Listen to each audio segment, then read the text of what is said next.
Pada tanggal 7 bulan 9 Suwa 19, Dai Nippon Teikoku mengumumkan bahwa akan memperkenankan kemerdekaan di kelak kemudian hari. Paduka Tuan Yamamoto Samubucho mengumumkan kepada para wartawan kenyataan kemerdekaan yang mengandung arti besar dalam sejarah Indonesia. Kenyataan tersebut kemudian disampaikan dengan resmi kepada Paduka Tuan Insinyur Soekarno. Berita yang membentuk sejarah itu menimbulkan suasana gembira, baik di kota-kota besar maupun di pelosok-pelosok seluruh tanah Jawa. Pada keesokan harinya, tanggal 8, para wakil penduduk di Jawa menghadap Saiko Sekikang di sana.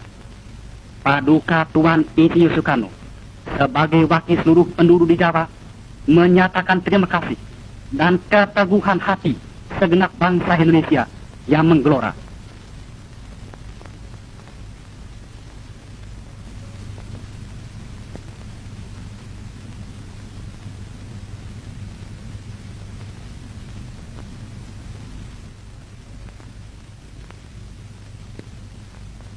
本9月末日、第85回臨時議会において、おいそ内閣総理大臣により、焼きインドは将来独立進むべきもの、以外に宣明せられたり、本職、リーグの大台無限に強く感激し、ここに、やは、派遣員将兵の現場優先と臨床職員の経験に追悼をさせるとともに、積年の熱願を達成する、やは5000万住民の勇気を思い、中心より正式の要請をする次第なり。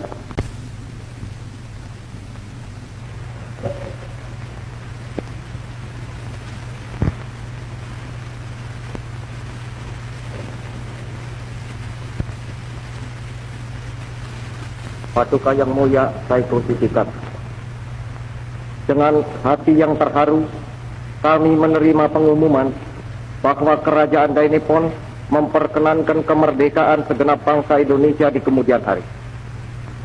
Hati dan jiwa kami meluaplah dengan rasa terima kasih yang sekhidmat-khidmatnya kepada Yang Maha Mulia Tenno Heika yang bermurah hati memperkenankan terkabulnya cita-cita kami yang telah berpuluh-puluh tahun itu.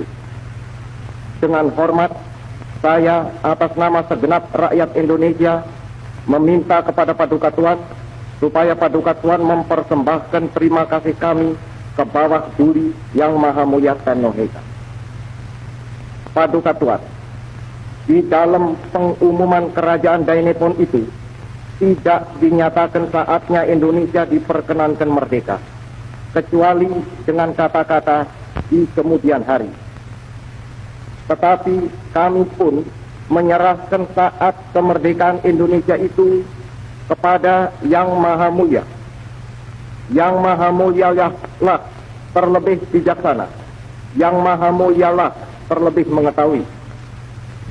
Kami hanya insaf bahwa lekas atau lambatnya saat itu datang adalah tergantung daripada besar atau kecilnya usaha kami untuk mendapat kecakapan-kecakapan yang perlu buat kemerdekaan, dan daripada besar atau kecilnya usaha kami untuk membantu lekas tercapainya kemenangan akhir peperangan Asia Timur Raya.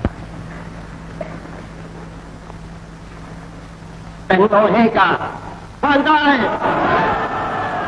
Pantai! Pantai!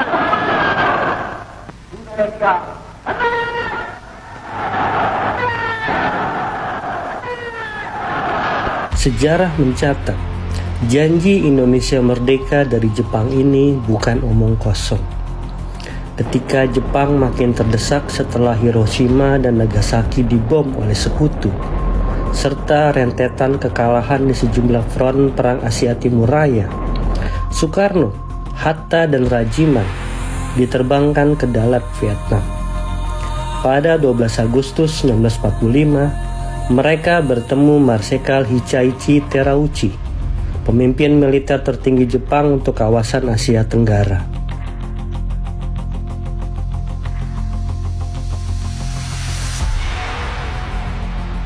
Marsikal Terauchi mengakui bahwa pihaknya memang sedang di ujung tanduk. Besar kemungkinan Jepang tak lama lagi bakal takluk. Maka Terauchi menyatakan Indonesia harus segera bersiap-siap merdeka. Kapanpun bangsa Indonesia siap, kemerdekaan boleh dinyatakan. Janji Terauchi. Meskipun demikian, menimbang perlu waktu untuk melakukan berbagai persiapan sebelum proklamasi kemerdekaan diwujudkan, pemerintah Jepang menyarankan agar kemerdekaan Indonesia dinyatakan setidaknya tanggal 24 Agustus 1945. Soekarno sangat gembira, terlebih hatta, karena janji kemerdekaan itu disampaikan bertepatan dengan hari ulang tahunnya, 12 Agustus.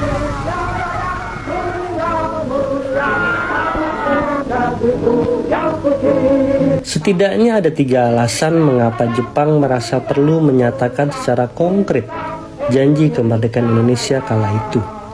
Pertama, demi menarik simpati rakyat Indonesia.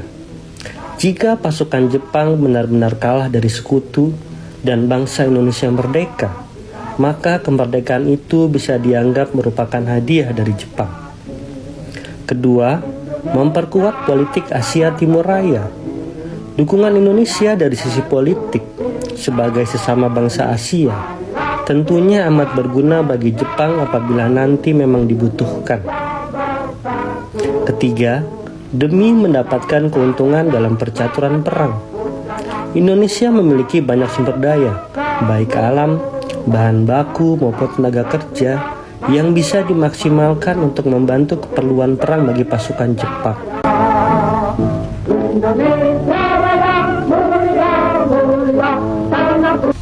Naasnya, Jepang menyerah tanpa syarat pada sekutu pada tanggal 14 Agustus 1945 atau pada 15 Agustus 1945 menurut waktu Jepang. Akibatnya, Jepang terjebak dengan satu kewajiban sebagai pihak yang kalah, yakni mempertahankan status quo di segenap wilayah kependudukan militernya, termasuk Indonesia. Konsekuensinya, Jepang bukan hanya terpaksa ingkar janji untuk mendukung kemerdekaan Indonesia, melainkan memiliki kewajiban pada sekutu untuk mencegah Indonesia merdeka. Keingkaran ini yang membuat Soekarno-Hatta dan para tokoh Republik menjadi amat marah dengan Jepang. Mereka kemudian berinisiatif untuk menyatakan proklamasi Indonesia merdeka pada 17 Agustus 1945. Meskipun dibayang-bayangi oleh serangan pasukan Jepang yang ingin mencegah Indonesia merdeka.